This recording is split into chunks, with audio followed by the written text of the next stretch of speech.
News with Brian Williams. Good evening. As they say, the whole world is watching, and tonight a lot of people are wondering if this isn't the beginning of a big change in Iran. Some of the protesters have been beaten back, but it's tougher to stop an idea. And these next several days could be crucial to determining the future of Iran.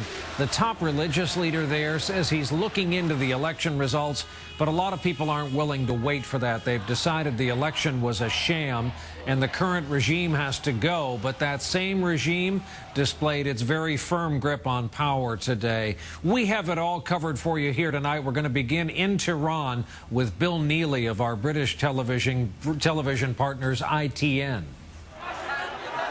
The deadly end of a day Iran will long remember. Reformers and hardliners clashing in the center of the capital.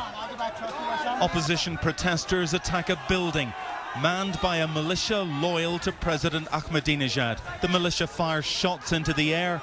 The stones keep coming. Then one militiaman fires into the crowd. The protesters take their revenge, burning the building down. But the volley of shots claimed the first casualties of this crisis. One protester carried away, dead, others seriously injured. The crowd crying, "We will kill those who killed our brothers." Other images suggest there have been more gunshot victims and more killings. This is the man who they'd come to see. For the first time since the election, he was widely tipped to win. Mir Hossein Mousavi appeared before hundreds of thousands of his supporters. They're convinced he was robbed. They want a rerun, and they swamped Tehran today in the biggest protest march here in 30 years. Mr. Mousavi told them he was ready for a new election and will not surrender until he gets one.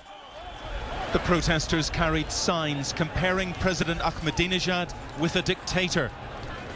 And everywhere the question, where is our vote? It's not election.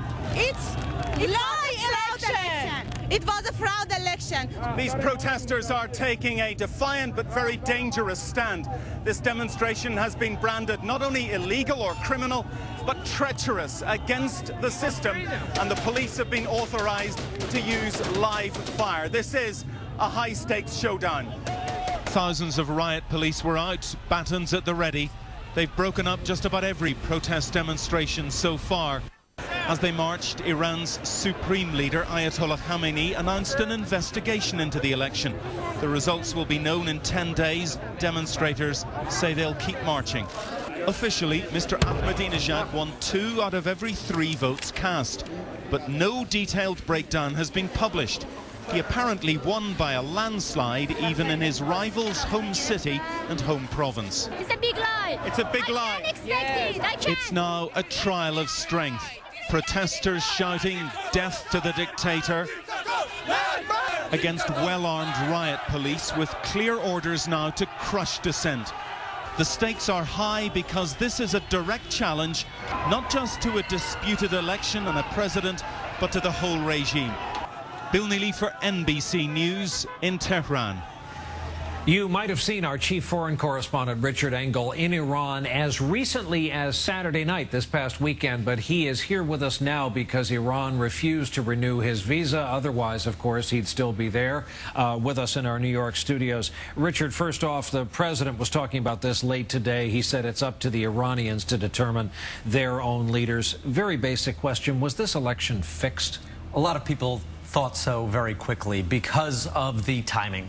People were still in voting stations at 9, 10 o'clock at night, and then just about 3 hours later, the state news agency said that Ahmadinejad had won.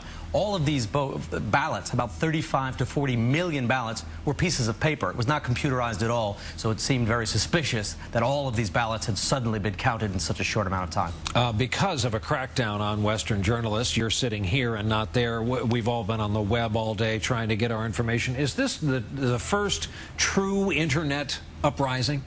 Yes, the Iranian government has completely failed in its attempts to contain images out of Iran.